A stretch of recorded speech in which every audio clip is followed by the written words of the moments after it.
Good morning. I'm an addict named Austin. I got clean here at Serenity House on October 19th of 2014. Let's read the just for today. April 1st, love and addiction. Some of us first saw the effects of addiction on the people closest to us. We were very dependent on them to carry us through life. We felt angry, disappointed, and hurt when they found other interests, friends, and loved ones. Addiction affected every area of our lives. Just as we sought the drug that would make everything all right, so we sought people to fix us. We made impossible demands, driving away those who had anything of worth to offer us. Often the only people left were those who were themselves too needy to be capable of denying our unrealistic expectations. It's no wonder that we were unable to establish and maintain healthy, intimate relationships in our addiction. Today, in recovery, we've stopped expecting drugs to fix us. If we still expect people to fix us, perhaps it's time to extend our recovery program to our relationships. We begin by admitting we have a problem, that we don't know the first thing about how to have a healthy, intimate relationship. We seek out members who've had similar problems and have found relief.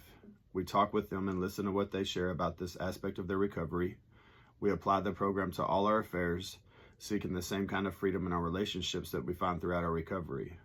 Just for today, loving relationships are within my reach. Today, I will examine the effects of addiction on my relationships so that I can begin seeking recovery.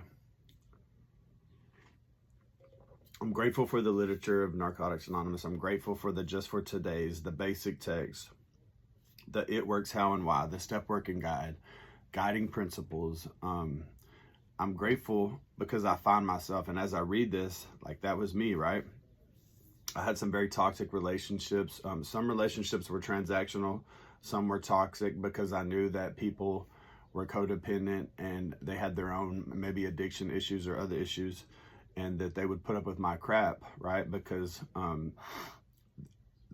their unhealthiness would tolerate my unhealthiness. And so when I came into all my habits were toxic and dysfunctional and not working. But I was able to get free from a lot of those, right? Like once I got clean and started working and doing, like I learned how to pay the bills. I learned how to, I learned how to stay clean, and then I learned how to pay rent continuously, and I would have a roof over my head. I started paying other things, other responsibilities, and I learned how to, I got in a good place, right? I was able to function on a somewhat normal level, as long as I wasn't in any kind of serious relationship. It began at work. I realized that because I worked quite a bit, and I realized that the relationships that I was in at work would always end up the same way, and that I played a part in it. So I started working on my part. I started trying to clean up my side of the street. Just because my side of the street is clean doesn't mean things don't happen in relationships. And so as I learned more and grew and got better, I realized that I had some issues, and the relationships were something that I really needed to work on. As far as intimate relationships, I took a break from those for a while, and I got myself in a really safe place, right? And then I found a woman that I fell in love with and ended up marrying, and only to reveal to me that there was a lot of work that needed to be done, right? And so I'm grateful for the literature of Narcotics Anonymous.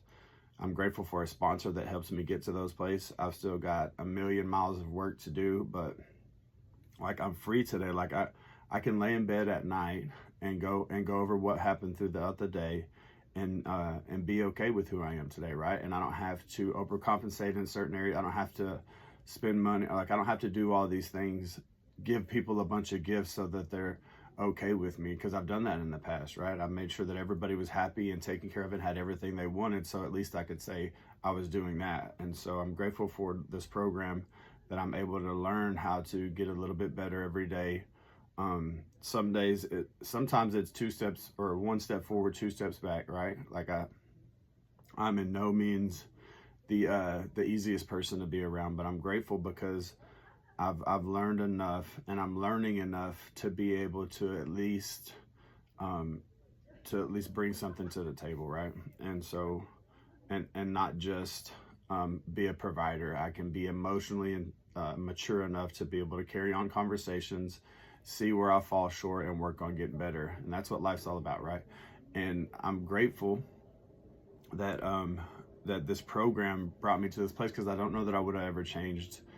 Would have been in toxic, codependent, unhealthy relationships for the rest of my life if it wasn't for this program.